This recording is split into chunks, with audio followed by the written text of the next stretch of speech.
folks, David here at Scorched RC. I don't make many videos, but today we're going to have a look at our aluminium bulkheads for ARRMA. There's a few people who asked me questions recently about our bulkheads, about the design that's gone into them. Let's just grab one from over here. What's different about ours, what's the same about ours, and the design process that went into them. So, first of all, a little bit about my background so you can understand where we're coming from with these. So, after I left school, I was a CNC machinist for 10-15 years. I started with a company in Leicester called Jones and Shipman, who make precision grinding machines. I was with them for a couple of years, and then went on to work for a bearing manufacturer. Worked for them, completed my apprenticeship in CNC machining, specialising in milling. I also did a bit of turning and a bit of everything, as you do when you're doing an apprenticeship. And then went on to work for Morrisiki Machine Tools, which interestingly, that was my first RC car parts that I machined, which was actually for Schumacher RC Racing. They probably wouldn't know that, but yeah, I did a project for them where we used Morrisiki Machine Tools on a production line to produce a whole range of parts for the Schumacher cars. After that, I went on to a couple of different companies, but both of them making parts for Rolls-Royce jet engines. The one that I worked for the longest, we were making pressure measurement devices, and that was the point that introduced me to titanium and machining parts in titanium. So we were making a lot of parts in 70-75 aluminium and parts in various grades of titanium as well. So I think really that's what gave me the idea when I got into making the parts for the RC cars to get into the titanium parts and introduce all the titanium drive shafts and so on and so forth. And lots of people have done the same since, but yeah, we were the first to really introduce titanium parts in a big way to ARRMA and to RC. So I've worked with them for a while. Then in around 2000, I went back to school. I went to uni and did an industrial design degree. So I got into the design side of things. And then following that, I worked for Triumph Motorcycles up until 2020, really. But ultimately, we ended up working in a very small design team. And we were doing a broad range of design. We'd do everything from blank sheet all the way up to final design. We'd support up to final design, and that was just a small team of between 5 and 8 of us in a little specialist design workshop, which was great. I absolutely loved that, and I missed that. We worked on pretty much all of the Triumph range, but I did a huge amount of work myself on like the Bonneville, Rocket 3, Tigers, most recently the MX bike that they've just released. I did quite a bit of work on the concept stage of that, and then gone full-time into making parts for RC. So back to this bulkhead, I think that just gives you an idea of where I was coming from and what enabled us to design parts like these, and to bring new ideas and new processes to parts like these that previously weren't really there in RC parts. And we do try and do things a little bit differently and a little bit better, and we succeed. So coming to do the bulkheads, at the time I'd been using these bulkheads, which were very good. They used an oversized bearing there, but we were still having bearing problems, so that was something that I wanted to address.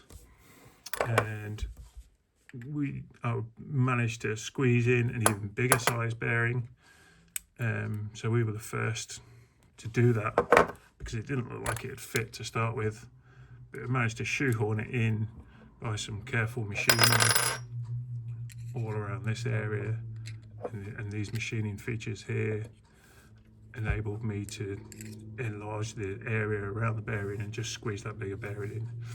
So yeah, we were the first to use a 16mm diameter outer bearing, and that really helped bearing longevity on these housings, and that's what drove some of the design features you see around there. As part of machining this area as well, all the previous housings we just kind of machined square like this, as you see on this housing, which aesthetically is not great, and you end up with a bit of excess weight. So I wanted to go a step further, and we used 3D profile milling to come in and fully 3D profile all of this shape here, so we get the nice rounded corners, minimise the weight, and it's a much more attractive piece. So we were the first ones to do that, and I think aesthetically that definitely was a big leap ahead for the bulkheads. Moving on from there, another thing about previous aluminium housings is a lot of them had this cut out in the front. So I've got one more cap off. So there's an extra little part in there, which is the way they were machining them and coming and machining them in from the front to get the bearing bore in there. With my experience in CNC machining, we figured out that it was possible to come in and machine it from the back and still maintain the super high tolerances that we need to achieve. And so we didn't need the extra little cutout part in the front, which was a time saver and a money saver. Makes the housing, just easier to produce and a simpler design, but just as effective. So it was another change that we made. Something we maintained from this style of housing is the solid wall running right through at the bottom. Some of the aluminium housings, that's just a boss there, and it's open just here.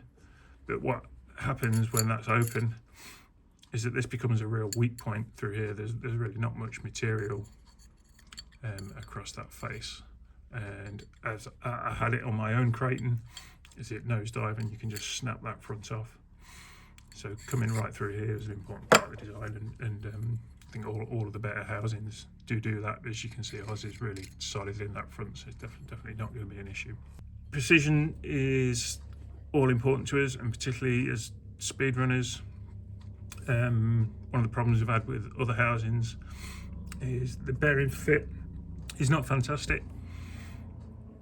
And for speedrunning, I'd find myself having to modify the housing, either having to take material off of here or take material off of there to get the bearing fit absolutely perfect. So precision was all important. It's absolutely critical when you're clamping a bearing in the fashion that these are, so pressing down like that. So clamping a bearing from each side. It's very easy to crush the bearing. It's much more difficult than when you've got a round bore. A round bore you can afford to be a little bit tight because it presses evenly. That's fine.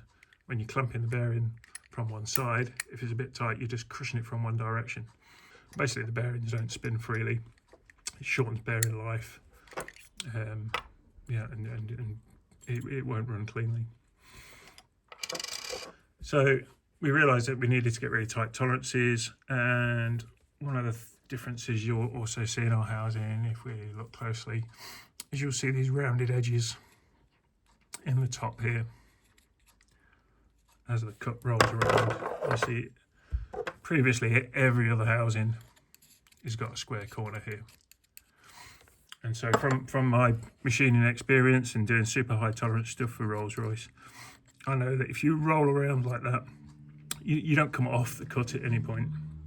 So the cut remains constant. So when you take that final cut to get that final precision, you'll get precision all the way around. So when we machine these, the cutter rolls all the way around the bottom and around the top.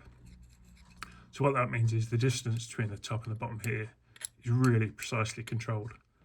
So the bearing width is really precisely controlled, then the bearing height is really precisely controlled. That means when the cap part comes down, the amount of clamping is really precisely controlled. So we did all sorts of trials, made various prototypes. Got a load of we did 3D printing prototypes. I think that's one of the early ones there. And we did a lot of testing, and I was never very happy with the bearing clamping, and even using 0.01 of a millimeter tolerances on top and bottom, it was still quite difficult to get a bearing fit that I was really happy with. So what I introduced was a feature that we've already been running on our rotor lock housings, which was this relief in the cap there. And what that relief does is using a special profile that we've also developed over a long period of time. What that does is it allows it to satisfactorily clamp onto the bearing, but it won't over clamp it, which just gives us that little bit of leeway on tolerances, and we get a perfect bearing clamp every time. Let's assemble the housing and we'll show you what we mean. So we've got the big 8x19 by 6 bearing. It sits on the inside, so it's the same as in the standard ARRMA bearings. This one can be a little bit tricky to get in. You've got to get it nice and square, otherwise it will stick. But once it's square, you should get it in with firm finger pressure. There we go. That's perfect. So I find something like that firm finger pressure is what you want. It shouldn't be loose, shouldn't drop out. You don't want it to spin when the housing's running. The other side, we use this 1/2 mil shim because we also have the adapter to use standard size bearing. So our bulkheads come with these, which is a 5x16x5. Standard RC bearing is an 8x16x5, and we sell the little adapter. So you take that shim out, you put the adapter in the bearing, and you can use a standard size bearing. So you can get these in more different grades of ceramic and different manufacturers, so that bearing is more widely available. This one's not so widely available. That's what it comes with, a standard steel bearing. They work really well, but we just allow for that extra option in case you want to use something different. So again, this should be a nice firm fit.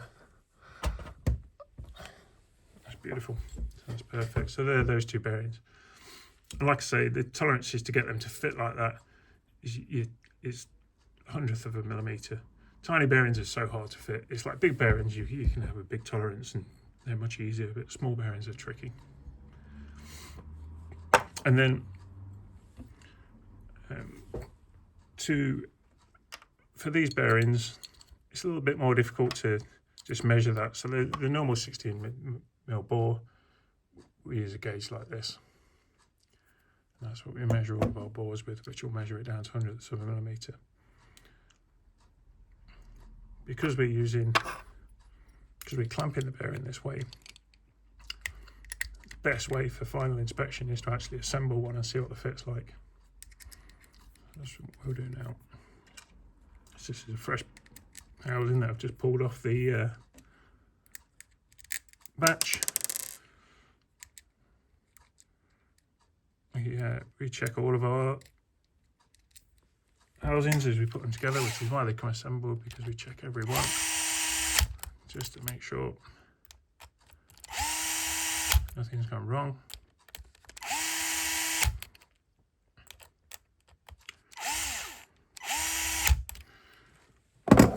We'll put it together like that with bearings in.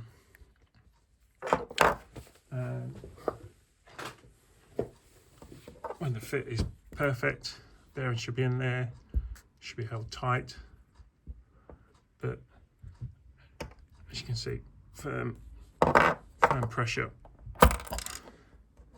you can push the bearing out. That's absolutely perfect. And from all the experimentation that we did back when I was trying to get these housings to work properly and to not overclamp the bearing, you should be able to manually, with finger pressure or using a thing like that, you should be able to push the bearing out. If you can't push that bearing out, it's clamped too tight and the bearing will be getting squashed oval and it won't run cleanly. And it took us quite a while to get to that level of precision, to get every single one right. We've got a huge pile of scrap housings that, didn't quite make the mark. But we'll just scrap them out. We won't sell you the rubbish. We want you to get everyone perfect. Other features that we've introduced is the O-ring seal around the bottom, which helps keep the dust out. And then if any oil and stuff comes off of the gears, it doesn't run out all over your chassis as well. It keeps it all contained. The housings will not be completely sealed. They never are. So, the gaps that are inevitable around here will let dust and dirt in. So what we say to people, if you're going to be running it in dusty and dirty conditions, just put a little bit of silicone in around those top joints before you put the cap on, because your cap's not going to be coming off and on too often. Just a little bit of silicone in there will help seal that top part, and then with the O-ring at the bottom, that will really help prevent getting any dust and dirt into the gears. Another feature that's well worth mentioning is the little cutouts we have on the inside. So if you look inside there, I'm not sure if they've been copied yet on other housings.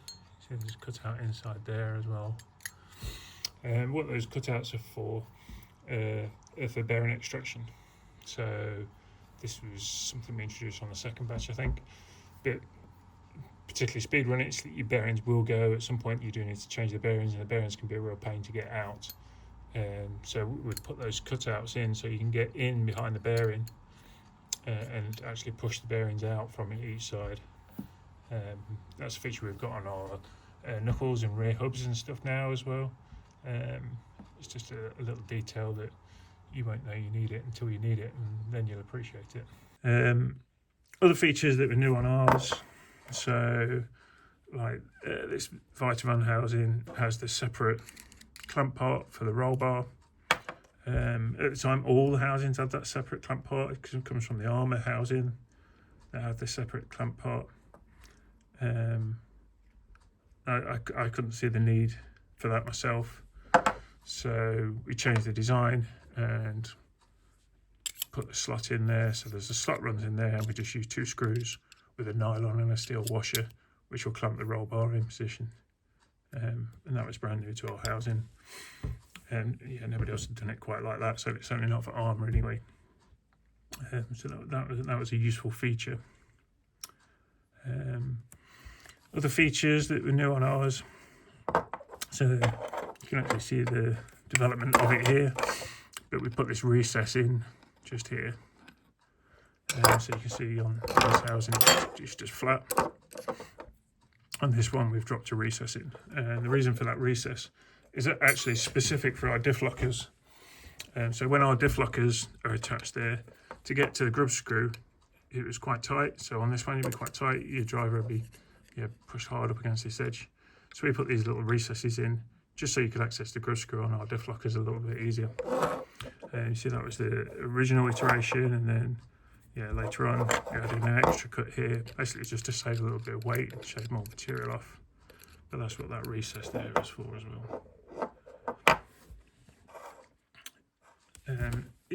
The design has evolved a little bit since we first released it, and we keep tweaking details and finding tiny little details that we can improve, which we always do. But we've been getting great feedback for these. We've sold quite a lot of them now. It's a product we're really proud of. Anyway, I think that gives you a little bit of an idea of where we were coming from with this housing, and why we've always been proud of it. Okay, cheers.